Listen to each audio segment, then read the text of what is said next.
Hi everyone, in this video, let's talk about PayPal and how it works. PayPal is a payment platform with a website and a phone app that enables payments between parties through online money transfers. So PayPal customers create an account and connect it to a checking account, a credit card, or both. Once identification and proof of funds are confirmed, users can actually send or receive payments online or in a store using PayPal as the go-between. So this is an example of a PayPal account. Make sure that you have your complete name, your email address, and your phone number connected to your account. So this is where your profile or your personal details located. Just make sure that all the information you will input here is true because PayPal is going to verify it.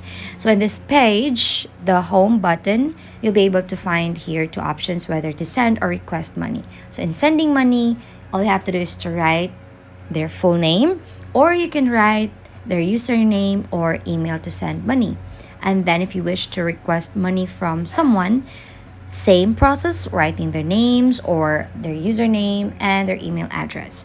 Now, you can also send here you can also pay bills here, and any subscriptions or payment requests you can do it here with PayPal. So in getting paid, you can share your link, you can send invoice or split the bill. So this is how convenient PayPal is. Also, you can connect or add your banking information and connect it with PayPal and transfer from the both sides. So that's it. If you find this helpful, don't forget to give it a like and subscribe for more updates.